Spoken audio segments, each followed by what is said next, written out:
2 अप्रैल का दिन वसई विरार क्षेत्र में कार्यरत पत्रकारों के लिए काफी अहम था। यह वह दिन था जब प्रिंट मीडिया, इलेक्ट्रॉनिक मीडिया व डिजिटल मीडिया से संबंधित तमाम पत्रकार किसी एक मुद्दे पर एकत्रित हुए थे। और यह दिन इसलिए भी बेहद खास था क्योंकि मनपा द्वारा पत्रकारों को पत्रकार कक्ष उपलब्ध करवाने के बाद यह पहला मौका था जब सभी पत्रकारों द्वारा एकजुट होकर मनपा आयुक्त की संदिग्ध कार्यशैली के खिलाफ न सिर्फ आंदोलन में एकत्रित हुए थे, बल्कि इस आंदोलन में पत्रकारों द्वारा खुलकर मनपा आयुक्त अनिल पवार का विरोध भी किया गया था। हालांकि मनपा मुख्यालय में पत्रकारों द्वारा मनपा आयुक्त के खिलाफ यह आंदोलन क्यों किया गया था, इसके पीछे भी एक छोटी सी कहानी है। यह कहानी क्या है, आइए हम आपको बताते हैं।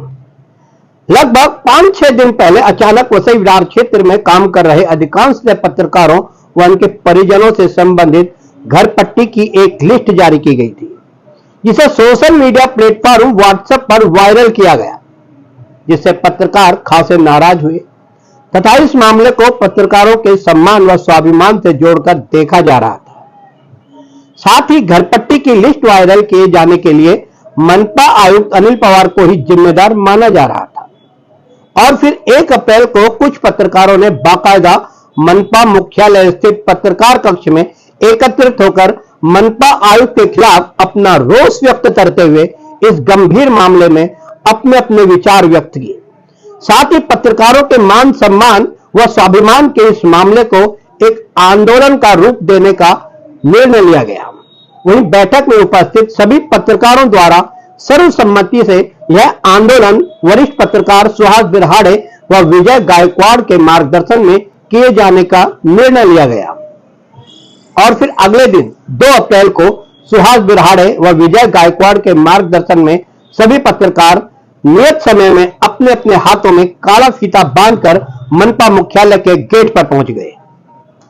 किंतु मनपा आयुक्त अनिल पवार ने संभावित स्थिति का अंदाजा लगाते हुए सुरक्षा गार्डों को तुरंत ही मुख्यालय का गेट बंद करने का आदेश दिया, जिससे पत्रकार और भी अधिक नाराज हो गए और फिर अंततः पत्रकार बंद गेट के समीप ही शांतिपूर्ण ढंग से अपना विरोध जताते हुए वहीं पर बैठ गए।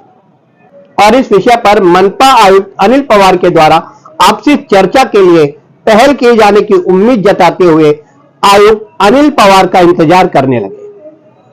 हालांकि कुछ समय बाद मनपा उपायुक्त सदानंदपुरम आंदोलन स्थल पर पहुंचे और उन्होंने 2 पत्रकारों को ऊपर चलकर मनपा आयुक्त अनिल पवार से मिलकर इस विषय पर चर्चा करने की भी सलाह दी।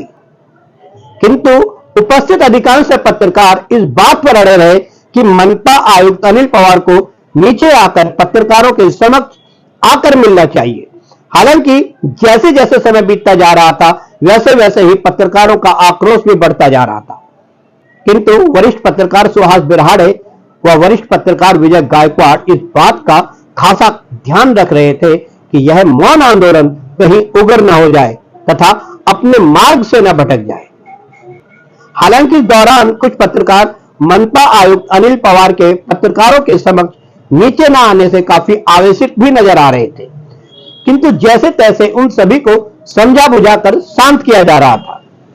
हालांकि जब धीरे धीरे पत्रकारों का धैर्य जवाब देने लगा, तब कुछ पत्रकारों ने मनपा आयुक्त अनिल पवार से मिलने के लिए सहमति जताई, तो अभी भी कुछ पत्रकार बेहद आक्रोशित होकर इस बात की खिलाफत कर रहे थे और वे नहीं चाहते थे कि पत्रकारों का शिष्टमंडल मनपा आयुक्त से मिले, बल्कि अधिकांश पत्रकार चाहते थे कि स्वयं मनपा आयुक्त को पत्रकारों के समक्ष आकर घरपट्टी की लिस्ट मामले में सार्वजनिक रूप से माफी मांगनी चाहिए। और अंततः अतिरिक्त आयुक्त संजय हरवड़े पत्रकारों के समक्ष पहुंचते हैं और फिर पत्रकारों द्वारा घरपट्टी की लिस्ट जारी करने से संबंधित मामले में अपनी सफाई देते हैं। देखिए आखिर क्या कहा अतिरिक्त आयुक्त संजय हरवड़े ने। बोलूया त्याच्यामध्ये अगदी व्यवस्थित होईल, काय अडचण नाही। पण मी मगाशीच सांगितलं, आम्ही अधिकृतरित्या ह्या ग्रुपवर टाक त्या ग्रुपवर टाक असं कधी काही केलेलं नाही। हा प्रशासनाचाच भाग होता। प्रशासनाच्या यंत्रणेलाही तपासायला सांगितलेलं होतं। कदाचित इतर आमच्या ज्या याद्या आहेत त्याच्यामध्ये सुद्धा अशा त्रुटी झाल्या असू शकतात, नाही असं नाही, लक्षात घ्या, हे तुम्ही समजून घ्या। पण एकच हेतू याच्यामध्ये आहे की महापालिकेची जी काय वसुली असेल ती वसुली झाली पाहिजे. याच्यामध्ये आमच्या डोक्यात 31 मार्चचं टार्गेट पूर्ण करताना पुन्हा जो टार्गेट करावं असं बिलकुल होत नाही. बाकी लोकांची यादी कुठे आहे? माझी 3 प्रश्न यादी पत्रकारांची बनवली. थकबाकी किती होती? 2000, 5000. सगळ्यांची मिळून 50,000 लाखभर पण थकबाकी झाली नाही. दुसरी मुद्दा, तुम्ही म्हणता मी यादी बनवली. एक लक्षात घ्या, पालिका मुळात पत्रकार या घटकाच्या विरोधात नाही. हा पहिला भाग. दुसरा भाग असा आहे की ही जी यादी तयार केलेली होती ही केवळ पत्रकारांची तयार केलेली होती असं नाही. महानगरपालिका महसूल जमा करण्यासाठी जे जे मार्ग अवलंबते आणि जे प्रयत्न करते त्या प्रयत्नाचा एक भाग होता. त्याच्यामध्ये समाजातला एक पत्रकार नावाचा घटक शोधून त्याची बदनामी करावी असा बिलकुल प्रशासनाचा कधी हेतू नव्हता, तो नसणार. केवळ पत्रकारांची यादी केली का? तर तसं आपण माझ्या नगरसेवकांची यादी केलेली आहे, समाजातल्या इतर काही लोकांची यादी केलेली आहे. प्रशासनानं अशा काही शहरातल्या आस्थापना निवडलेल्या आहेत त्यांची सुद्धा यादी केलेली आहे. ते पेट्रोल पंप, काय जिम असतील वगैरे वगैरे अनेक गोष्टी आहेत त्याच्यामध्ये.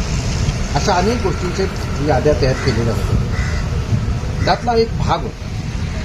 आता याच्यामध्ये प्रशासनाचा हेतू अत्यंत शुद्ध आहे, कुणाची बदनामी करावी हा हेतू नाही.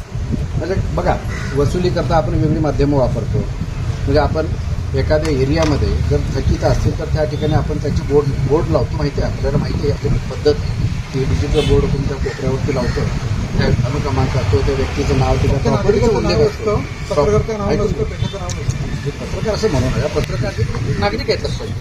समजा एखाद्या गल्लीमध्ये काही थकबाकीदार असेल, त्याच्यामध्ये डॉक्टर असू शकतो, राजकारणी असू शकतात, पत्रकार असू शकतात आणि कुणी असू शकतात. लक्षात घ्या, त्यात असणं हा भाग वेगळा आहे. पण ती यादीमध्ये जे असतं त्यांची यादी आपण चिकटवतो, लावतो त्या ठिकाणी. ही पद्धत आहे वसूल, जेणेकरून वसूल झाला पाहिजे ही भूमिका आहे. हे करताना कुठल्याही समाज घटकाच्या भावना दुखाव्यात किंवा त्याच्या आर्थिक सोर्स किंवा त्याची मालमत्ता याचा काही संबंध होतो. त्याला फक्त एकच आहे कि महापालिकेचं जे उत्पन्नाचं साधन आहे तो आला पाहिजे, एवढाच होतो. हालांकि इसके बाद आंदोलन तो समाप्त हो गया, किंतु यह आंदोलन अपने आप में ही कई सवाल भी पीछे छोड़ गया. और सबसे पहला सवाल तो यह है कि क्या यह आंदोलन सफल रहा? यह आंदोलन कितना सफल रहा और कितना असफल रहा, इसका जवाब उपस्थित हर पत्रकार को अपने आप से पूछना चाहिए.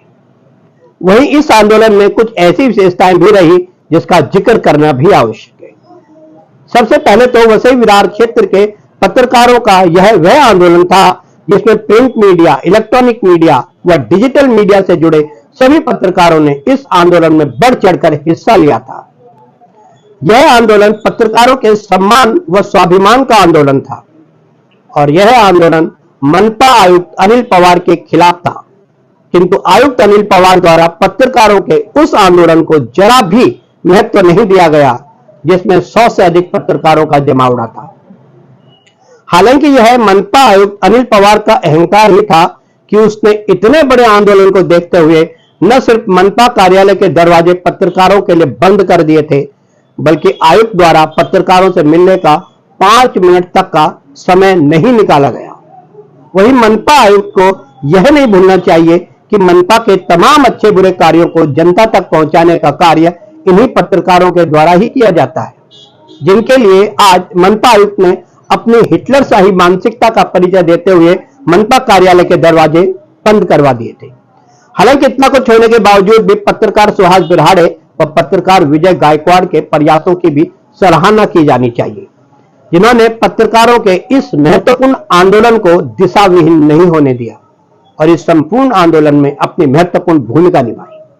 हालांकि इस तमाम स्थिति तथा इस आंदोलन का मनपा आयुक्त व मनपा प्रशासन पर आखिर क्या प्रभाव पड़ा और खास तौर से इस आंदोलन का वसई विरार के पत्रकार व पत्रकारिता पर क्या प्रभाव पड़ा, इस सब का जवाब आने वाले समय में ही मिलेगा.